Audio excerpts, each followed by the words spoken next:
हम बात करेंगे अपठित गद्यांश की। अपठित गद्यांश इसलिए पूछा जाता है आपसे, अपठित गद्यांश मतलब ऐसा गद्यांश जो पढ़ा ना गया हो, जो आपने पढ़ा ना हो कहीं। अब एक्सीडेंटली पढ़ लिया है बात अलग है।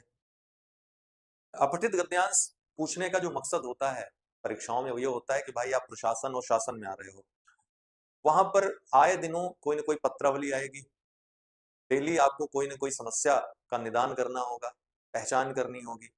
तो इसके लिए जैसे ही कुछ आप पढ़ें, उसका सार निकाल सकते हैं कि नहीं, उसका भाव समझ सकते हैं कि नहीं, उसकी समस्या समझ सकते हैं कि नहीं, मुख्य विषय क्या है, जो जैसे शीर्षक लेखन आता है, मुख्य विषय क्या है, किससे संबंधित है, किस विभाग से संबंधित है, आपके विभाग से संबंधित है या किसी और विभाग से संबंधित है, कानून की किस धारा से, संविधान के किस अनुच्छेद से वो संबंधित है, ये सब आप निकाल पाते हो कि नहीं।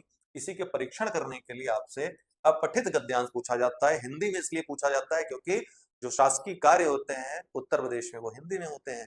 निश्चित रूप से आपको हिंदी में काम करना आना चाहिए, इसके परीक्षण के लिए अपठित गद्यांश पूछा जाता है। तो थोड़ा सा अभ्यास ईमानदारी से कर लीजिएगा, ये सोच के नहीं कि परीक्षा दे रहे हैं, ये सोचकर भी कि हम भाई काम करेंगे ईमानदारी से लोगों के बीच, जनता के बीच जो कि हिंदी भाषी है, तो हिंदी की समझ थोड़ी आपको होनी चाहिए।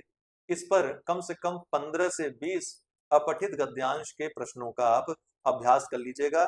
और ये अपठित गद्यांश कहीं और से नहीं, आप जो हिंदी के प्रश्न पत्र हैं प्रीवियस ईयर, ठीक है, जो मौजूद हैं आपको आयोग की वेबसाइट में मिल जाएंगे, वहां से आप अपलोड करके डाउनलोड करके सॉरी वहां से पढ़ लीजिए, ठीक है।